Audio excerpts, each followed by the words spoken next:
I don't see the Matt Patricia comparisons. What's up, YouTube? It's the NFL Week 11 pick against the spread video for the 2019 NFL season. Congratulations to the one, the only Zitvono for going 11-2 against the spread in Week 10. Fat guy Zitvono sits at top as well as with Gimme High 5, going 11-2 against the spread in 13 games for Week 10. What are your thoughts on the Week 10 results? We had a good week. I was predicting that we would come down a little bit. Zitvono is lighting this competition on fire. We're going to see the overalls. And it's to be honest, I think it's kind of deserved week. When you're picking this strong against the spread, I mean, you should win a week. And statistically, I mean, it would make sense too, I would think. Give me high 5. New competitor, not familiar with that name. The Public. Pretty interesting. The Public did manage to finish ahead of Big Ryan the Fat Guy. Good at business. Shout out to Nick Kroll. Us. Fade and Fat Guy picks of the week. Week spelled W-E-A-K for cash. Claymaker 75. Bo, here I come, Fat Guy. Calling his shot. I don't know. You can chase me. You gotta remember, I'm running downhill. Hard to chase me in those scenarios. E-Rob and Titty T-shirt 420. Bunch of favorites here. And then let's go over to the overall leaderboard where Pick Last, or better known as the Public last week, went, I believe what it was, 10-3. And that puts him in first place. Good for 88 wins, 59 losses, 1 draw. Pick Last, congratulations. You're on top for this week. 1 game above us at 87, 60-1. And I know you want to highlight Zitvono, who won this week. But the guy's got 74 wins, 42 losses, 0 draws, and he's hitting at 63.8% against the spread, Fat Guy. This is equivalent to a Bill Belichick-esque against the spread results. Any words on Zit? Well, we got to run down the list. Setubble, Mickey Hill, Steelers, all big contributors. Bo, Gay for Fat Guy, Micah Rods, and Detroit time. Yeah, Boss Lion. Now I'm gonna I bring this up regression to the mean because I want to curb new viewers. I guess expectations how well we would do. Now Zitvono is a key contributor, and he understands that even at the rate he's running at, expecting him to keep this pace is just very unlikely. So you have to remember there are going to be bad weeks in sports gambling. This could be one of them. I'm only preferencing it. I'm almost giving myself a bad omen because we've been running very hot this year. Everyone in this list pretty much from Bo on up, even Gay for Fat Guy's about right. But Bo on up, those are strong returns if you were to bet every game. And Zitvono is astronomical. So we're a regression to the mean. Keep that in mind. We're on the high end of good variance. Last year, I'd say we had a little bit of bad. Now we're really, really good. So curb your expectations. In the long run, things will come out in the wash. And this is part of the proof. But this is just a little bit high for our career average. And it was even Zitvono's own words said he's 3 sigmas above what he should be hitting at. So above expectation. Congratulations, Zitvono. It's been an excellent first half of the season. And overall, you saw ours 87-61, good for 59%, unreal. And a new facet. We've had so many good names. We want to highlight the name of the week. Fat Guy, you picked the Public for Week 10. Why is that? The joke. He wants the Public to finish ahead of the Fat Guy. Well, over the long run, the only way the Public is going to beat the Fat Guy is if JJ uses them as his name. That's the only way they can beat me. And I also want to give a consolation prize because this whole Name of the Week contest is brought about by Mr. Stacy, the Wisconsinite, who nails it every week with an excellent name. Fade and Fat Guy picks of the week for cash, and Bo, here I come, Fat Guy. Those are my consolation prize names. But here we go, back to the picks. Oh, but before that, remember, you can compete every week, Week 11, at BigRyanTheFatGuy.com. The link is in the description. We've had over 200 people compete so far this year. It's never too late. Jump in, make your picks, be the net Zitvono. I want to see you come from behind. Who knows? Someone might have a perfect week so far. Yeah, I'll give you a tag team. We can play the Who Sleeps on Their Tummy for a week game. All right, Fat Guy. Let's move on to the NFL Week 11 picks against the spread. Let's start on Thursday Night Football, where we got a pretty good matchup here between the Pittsburgh Steelers and the Cleveland Browns. Browns 2.5 point favorites at home. Only 35% of bettors are on the Browns. Fat guy, who you got? I'm going with my Browns again, obviously. They were able to, I guess, weirdly cover. There were a lot of thriller-like games. A lot of 5-star performances, as you would say, Big Rye. And from an entertainment perspective, that is. Yep. So the Cleveland Browns, I'm going to take them. The Steelers have had a stronger track record. And the public's confidence in Cleveland, I don't know if it's quite there. This is a divisional matchup. This is pretty close to what it should be, this line. I think it's a strong one, probably close to equilibrium. So pending on the juice is where I would make a bet here. Contest-wise, though, I think it's a pretty easy Cleveland pick. They did manage to cover in my bet of the week, giving me my first bet of the week victory. This, however, is not one of them. This is a tighter game. I'm actually looking forward to it from a style perspective. I think Cleveland Browns are... If they manage to pull off a reasonable win against the Steelers, they're going to be a nice team to fade, I think, afterwards. But in this spot, I do like the Cleveland Browns. Next up, the Dallas Cowboys travel to Detroit to take on the Lions. The Lions are 3.5-point underdogs at home. 85% of current bettors are on the Lions. Fat guy, who you got? I wore my Lions hat for a reason. That's because I'm going to be taking the Detroit Lions. Now, I see that 85% of people are taking the Lions. And I think that's because the line could move because the uncertainty of Stafford. So the reason it is this way is I think that those people are probably in the camp that Stafford is going to play. So that it's going to it's like an early play. It's a perspective thing. I think this is going to even out a little bit more. So I don't really think this is against the public play because this is Monday night. So this is a bit earlier of a selection like the rest of them. So I don't think this 85% is indicative. So I could end up going with the public, but I don't think so. I think this will rear out, and the line, I think it'll come down a lot. They're not gonna get laid as many points. What does it all mean, Fat Guy? 3.5 is a very nice number, probably the most key number. Would you not say, Big Rye, as a dog? Yep. Lose by a field goal, the most common total in the NFL, in National Football League. Give me the Lions and give me the 3.5 points, and I think Stafford is going to come out, and I don't think this line reflects that. Next up, the New Orleans Saints travel to Tampa Bay to take on the Buccaneers. The Buccaneers are 5.5-point underdogs at home. 36% of early bettors are on the Bucs. Fat guy, who you got? Well, much to the chagrin of Dylan Toddfield, Cue the music. I'm going to be taking the Tampa Bay Buccaneers.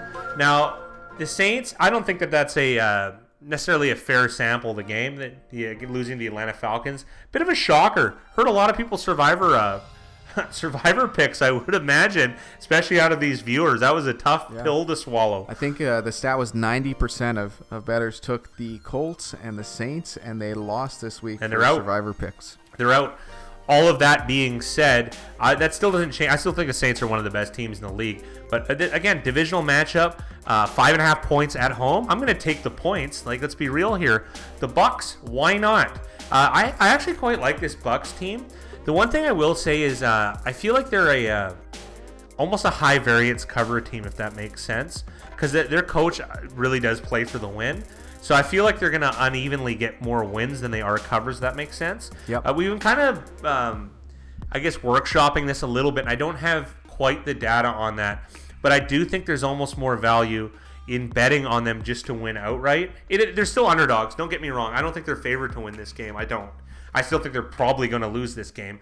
But I think math-wise, it's probably a better bet to be taking the money line. Especially, you have to see how it lines up at your book or at your shop. Price shopping is always important, one of the number one factors. So I do like the Bucs, and I would like the Bucs to win the game if I were given a right price. I'm going to be taking the Buccaneers and the 5.5 points. Now, I do think the Saints are one of the best teams in the league, but 5.5 points at home, I'm going to be taking the contest, and I'll probably be taking the Bucs money line in the wagering sector. Next up, the Atlanta Falcons travel to Carolina to take on the Panthers. Panthers 5.5-point favorites at home. 59% of early bettors are on the Panthers. Fat guy, who you got? I'm going to be taking the Carolina Panthers. It does feel like I'm going with the public, but this percentage isn't exactly... It could level out a little bit here. Yeah. And, of course, I'm taking one of the best lines because it's line shopping. This line is you can get at 6.5, which is worse if you're taking the Carolina Panthers. But I think that at 5.5, I'm shopping. We create the contest. We have to pick on Monday night. I'm going through that rigmarole. but I'm going to be laying the least amount of points possible, and I think 5.5. Carolina, it's a good do-up, do-down situation, I think. The Carolina Panthers, they were unable to cover and call it a thriller in Green Bay. Yep. Can we call it that? That game was excellent. That a game, little snowy game, and Yeah. they could have won. They could have won that game. They could have won that game, or at least tied it at the end, right? Very interesting stuff. So just when you look at a box score performance, and I always like to do that, it didn't really tell the story of what happened. So they got a tough non-cover, let's call it, whereas the Falcons were able to dash expectations and pull off one of the upsets of the year. But I don't see it that way, because I really do think Atlanta has a strong roster on paper, better than a lot of really strong teams. But it just hasn't come to fruition, especially from a coaching perspective. All of these things sound like a lot of handicapping, but at the basis, this is a do-up, do-down situation. I think there's a false strength in the Falcons, and this percentage is going to level out. So I'm being a little bit presumptuous in there, but I'm going to be taking the Carolina Panthers. I'm going to be laying the 5.5 points. I know it's division. Carolina's at home too, also.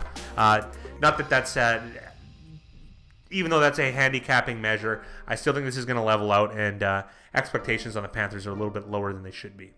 Yeah, someone on the stream on Sunday night asked me what I thought the line was going to be, and I said 9.5 for the Panthers. Well, it's a little off there. I wouldn't have thought that. I would have said 6.5. That would have been my gut reaction.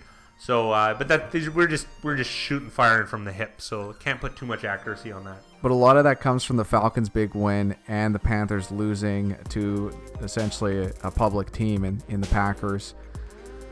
All right, Fat Guy, on to the next game, where the Jacksonville Jaguars take on the Indianapolis Colts. The Colts are 3-point favorites at home. 65% of early bettors are on the Colts. Who you got? Well, I'm going to be taking the Jags here. This is surprising to me, though, that there's uneven betting on the Colts. I mean, that Miami loss, though, isn't that's a pretty big black eye, eh? Wouldn't you say? Because Miami was considered one of the worst teams last 20 years. Correct, Big Ryan? One of the worst. Well, clearly they're not worse than the 07 Lions and the Browns from just a few years ago who had 0 wins. But we're talking about results-based. Results-wise, yes. Yes, results-wise. The strength of the Miami team is very weak. But they also, these are professional sports teams. They can win. One of the upsets of the year, absolutely, against the Colts. And the Colts had one of the better upsets when they beat the Chiefs on the road. But this is parity in the NFL. This is why we watch the game. This is why we like it. This is why we like dogs. Am I kicking myself for laying 10.5? One of the few times in my betting career? Absolutely. And not only did they not cover, they lost. All that being said, you would think that the public would be wavering a little bit in their confidence in the Colts, and it doesn't seem to be the case. This is a pretty close game, though, and I think this line is kind of about right, wouldn't you say? I'd give Colts a little bit more due than this 3 points, but for the public and how this game's gone and Jacksonville coming off a bye, 3 points seems about right. Well, don't forget, too, there could be Brian Hoyer at quarterback as well, right? Yeah, with Hoyer at quarterback, 3 seems right. 3 does seem right. It seems like equilibrium, maybe even 2.5. I think Brissett could push this, so this pick could age not very well in the event that Brissett does come back and play. And play, don't forget, at his capability. An injured Brissett won't be obviously as good as a healthy Brissett. All of that being said, I'm going to be going against the public, and I'm going to be taking the Jacksonville Jags. I think the Jags are much like the Dolphins in that they can win any game. Any one game can be won in the NFL, the National Football League. 3 points, I'll take it. I would rather more, but this is purely a contest pick for me. Also, Nick Foles is back at quarterback for the Jacksonville Jaguars. Interesting metric. I don't exactly agree with that. I kind of think Minshew should play it out, because you get to pay Minshew a lot less money than Foles. That's the management in me. So I like. He's not in me yet, but I'm going to be taking the Jags, and I'm going to be taking the 3 points. Next up, the Denver Broncos travel to Minnesota to take on the Vikings. Vikings 10.5-point favorites at home. 64% of early bettors are on the Vikings. Fat Guy, who you got? I love it. Denver Broncos 10.5 points. You guys know it. You know what's coming. 10.5 points too many, and on the big stage, don't forget, the Vikings on the big stage are able to get it done. That game was a little dramatic too, but not just a four star for you, right?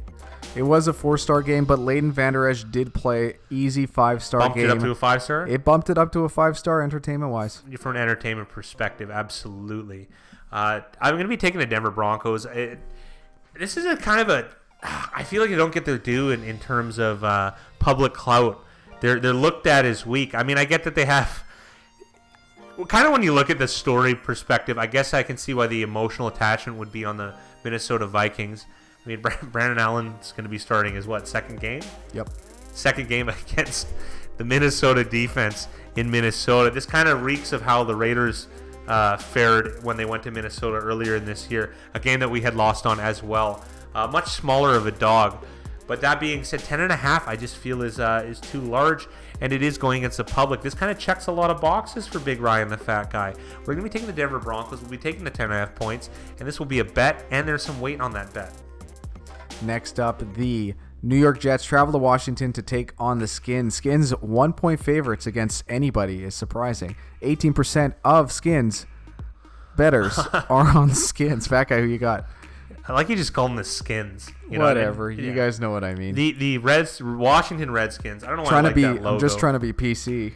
Well, maybe you're trying to be succinct as well. None of this fared well because you can barely get it out. Exactly. All of that being said, I am going to be taking the Skins. I hope we get a scalping on the Jets. I'm not going to be PC. I like the Washington Redskins. I like the Brave Warriors.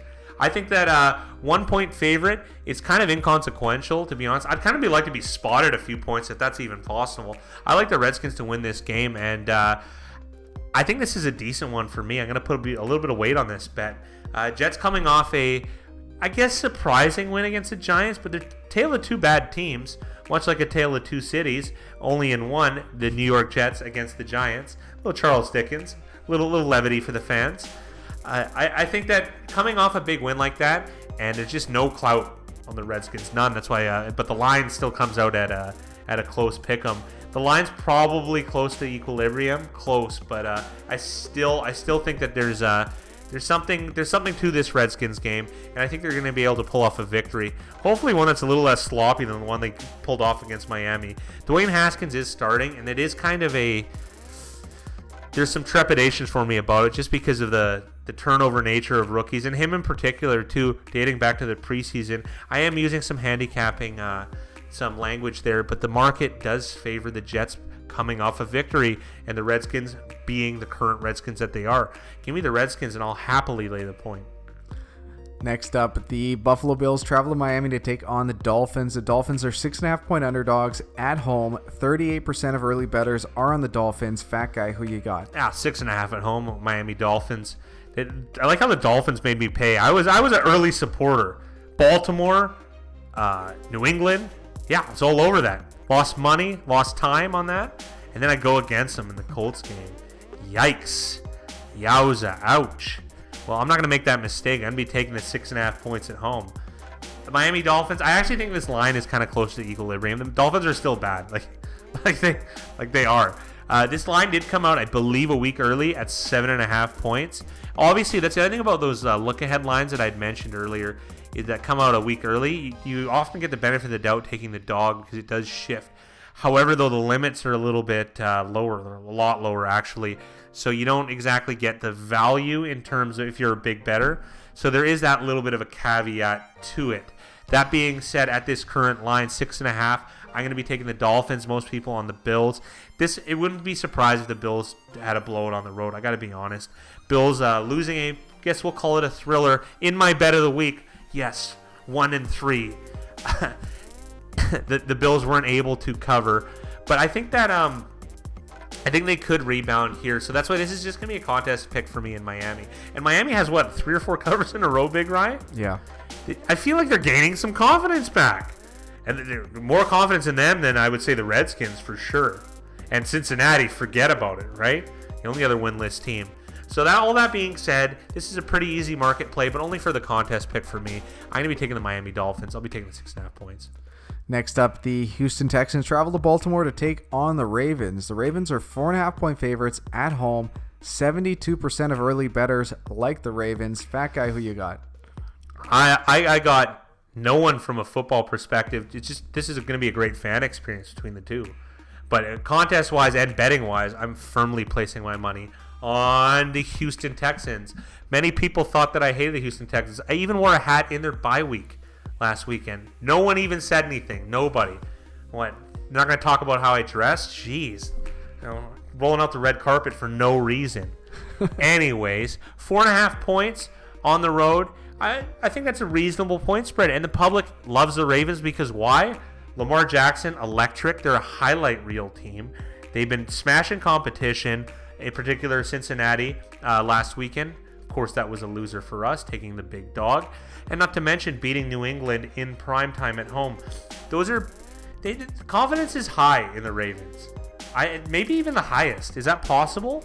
Yes. They're the hottest team right now, and I always like fading the hottest team. I'm going to be taking the Houston Texans. I actually think this is really a 3-point game, to be honest. So, I think there's meat on the bone here as well. This will be a firm bet for me. I'm going to be taking the Houston Texans. You know how high the public perception is on the Baltimore Ravens right now after that New England win?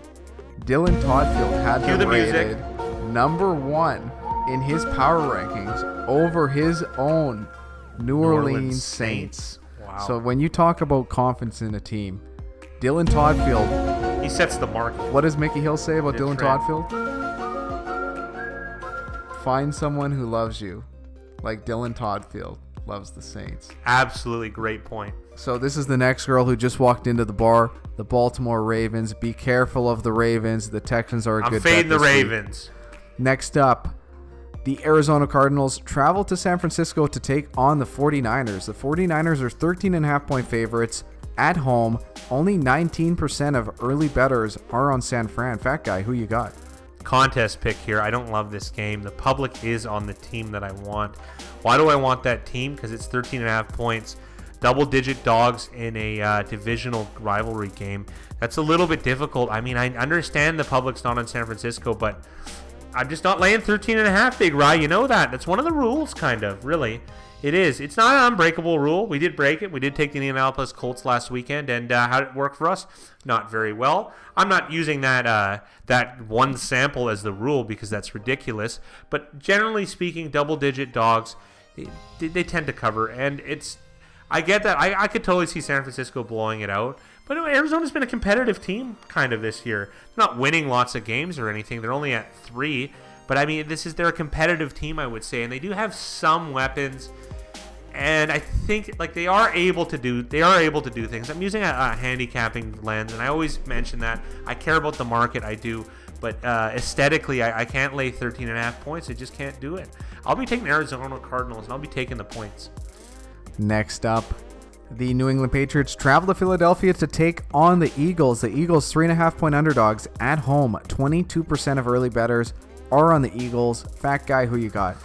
It's a bet, and it's the Eagles at home. I get it. They're the Patriots. I know. Is it possible that the Eagles pull a little bit of Baltimore action and they trump the New England Patriots at home? Absolutely. Do I think the Patriots are of the best teams in the league? Yes. Are the Patriots probably the best coach team in the league? Yes. But who does the market favor?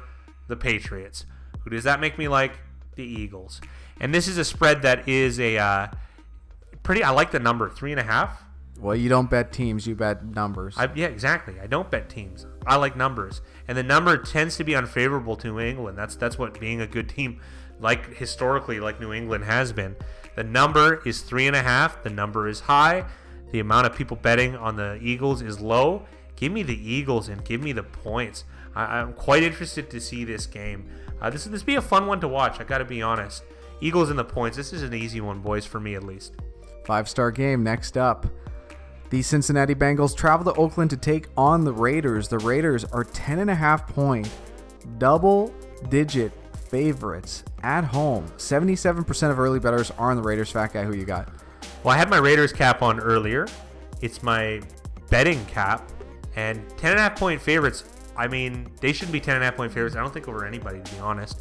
I like the Raiders. I like how they're built. I like how they're coached. I like all of that stuff. But we don't bet on what Fat Guy likes.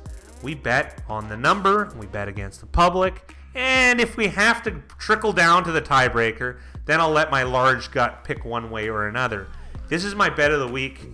This is the worst team in football from a record perspective and a lot of other things, I'll be taking the Cincinnati Bengals. I got to be honest here. I'm going to go on a little tirade here about weakness, especially with receivers. This AJ Green stuff drives me nuts. I know Big Rye doesn't really care too much for it, but all of these receivers, just injury stuff, and I feel like he doesn't really want to play for this team. I mean, they're out of it. They are out of it. So I guess he doesn't want to risk his body going forward. But I mean, how long has it been for like an ankle injury and a re-aggravated ankle injury? The one thing about that it's weak from a leadership perspective, and it kind of worries me about the Bengals just not being able to cover going forward. And it's a little bit interesting to me because I thought this coaching hire, Zach Taylor, went off to a smoking start. They only lost by 1 point in a game they could have won on the road in Seattle. People are forgetting that one. That was a very interesting, and I get a sample of one, but I thought that was going to set a tone for a decent season for the Bengals. But they're winless. And that being said, there's a lot less clout on them. So this number is just generally inflated. Getting blown out doesn't help by the Baltimore Ravens in almost devastating fashion. Especially because a good thing about something I like to notice is whenever you're watching SportsCenter or what have you, ESPN, and they show the highlight reels, think that's the average Joe looking at all that stuff. And the bigger the highlight reels for a team and negatively on another team, the negatives definitely, they kind of carry weight because they go, oh yeah, Cincinnati is horrible. I want to bet on the Raiders. Do I think the Raiders are better than the Bengals? Absolutely. But is 10.5 too many points? I'm going to say yes. And so I give you a elongated perspective. I like to get in the mind. I like to get in the square mind. And that being said, I'm going to be happily placing money on my bet of the week, the Cincinnati Bengals. I'm putting the worst team I'm putting my money on. Bengals plus 10.5. Give me the Bengals. So remember to fade the Bengals. Next up, the Chicago Bears travel to LA to take on the Rams. Rams 6.5-point favorites at home. 36% of bettors are on the Rams. Fat guy, who you got? Due up, due down. Excellent. The Bears are due up. The Rams are due up and the Bears are due down, coming off losses and wins respectively. I'm going to be taking quite easily the Los Angeles Rams. I think they're running below expectation. Wouldn't you say, Big Rye? Yep. 5-4, I don't think is indicative of this team. Probably one of the stronger rosters. So market-wise, I don't think they're getting the credit they deserve because people are using recent results and small samples to justify numbers on this team. I like this number, 6.5. I think this could be a blowout for the Rams. And also, too, this is a little bit of a revenge game if we're going to be talking, because they were kind of embarrassed, I would say, by the Bears' defense last year. And people say, oh, yeah, that was the key to how the New England Patriots were able to beat them in the Super Bowl. But let's remember, this is a Super Bowl team from just a year ago, and these numbers seem to be a little low. I do think they're more than 6.5 points better than the Bears at home. I'm going to be taking the LA Rams. I'm going to be firmly putting money on it. And this is a game where I do hope Mitchell Trubisky starts. I don't want the cute Chase Daniels to be quarterback. Who does it? I see. Keep doing the Acorn. Keep adding Pearl to Chase Daniel. All of that being said, Rams minus 6.5 I think is an appropriate spread to be taking the LA Rams. Key number, let's just win by a touchdown or more. I think that's reasonable. Even though I do like taking points as much as possible. The public doesn't favor the Rams. The Rams are kind of lost a little bit of clout. I think that Tampa Bay game was a big way in lowering expectation maybe. Yeah. And a couple other uneven results. I think this is a clear Rams play. Rams minus 6.5. Next up on Monday Night Football, the Kansas City Chiefs travel to Mexico to take on the Chargers. The Chargers are 4-point underdogs at home. Mexico. Only 32% of bettors are on the Chargers. Fat guy, who you got? I think it's an easy one. Easy Chargers bet here. 4 points at Mexico. Public not liking them. Public back on the Mahomes train. The Chiefs, how they've been bet on is a little bit interesting this year. Unwavering confidence, let's say. Yep. Unwavering. That's what happens when you have a highlight reel MVP. Going back to that, getting in the mind of a square. Look at my weird psychology I'm bringing into it. And the Chargers, like that Raiders game, that hurt them, I think. Rivers, could he have looked any worse? Everybody. And even in Roto World, the one thing, a big gripe of Big Rise, is Roto World adds little tidbits in their description. Little opinions. And they had said that Phillip Rivers was trying to set the interception record. Perfect. Perfect. Think about it. Everyone's seeing all that. Primetime game. They're seeing the Raiders beat them. And I actually thought the Raiders could have mopped the floor with them. All of those things considered. What does that all mean? It means good things for the Chargers. because they're undervalued here. 4 points that's a big number. That is a big number for a divisional game. Divisional game at Mexico. prime time. And this Chargers defense looks like it's heating up for the second half of the year. And you'd notice Melvin Ingram would beat a double team with Incognito and Hudson. That Two of was the impressive. better offensive linemen. And we're just using a one sample nitpick from a game they had lost last week that we had watched together. And I understand that that's a handicapping thing, but the ugliness of how they lost that game, even though it was close, is definitely clouding the judgment. If they can beat the Packers at home, why can't they beat the Chiefs? Honestly, I'm going to be taking the Chargers in the points. Let's go to the lightning round, and we'll start off Thursday night. Pittsburgh at Cleveland. Cleveland Browntown. Dallas at Detroit. My Detroit Lions. The Nolans Saints at Tampa Bay. Bucks. Atlanta at Carolina. Kyle Allen's Panthers. Nick Foles' Jacksonville Jaguars at the undecided Indianapolis Colts. Jags on the road. Denver at Minnesota. Firmly on Denver. A barn burner. This is a Mickey Hill better. The Jets at Washington. I will take the Washington Redskins. Buffalo at Miami. Miami Dolphins. Houston at Baltimore. I'm liking Houston this week. Arizona at San Fran. Well, we got the wrong one there, but I'll be taking the Arizona Cardinals. The New England at Philly. I'll be taking the Philadelphia Eagles. Cincinnati at Oakland. Cincinnati Bengals. Chicago at the LA Rams. The Rams minus 6.5. Kansas City at LAC. Chargers at home. I'm going to give a little tidbit here. It's going to be funny for the people that just jump to this last screen and come here and bet San Fran without listening to a word we say. I was thinking about that. This is almost a fun little experiment here. I want to see someone get angry in the comment section. You wrote San Francisco. I get it. We make mistakes. We got to make this show in like 2 hours, okay? Come on the live streams, pick our brains. We're going to make mistakes, and we're not afraid to. That's the motto of this show. That's why we have the contest, which you should play in. It's free, and you will get a T-shirt sent to you in a McDonald's bag that may or may not have grease on it. Yeah, you might actually use it this week. Well, Fat Boys, that's it for us. That's the Week 11 picks. Hopefully you guys realize how much effort we put into the video this week and take it a lot more seriously than usually. Look at this outro. You're really killing my vibe here. I'm just glad you had a vibe to start with. Mexico.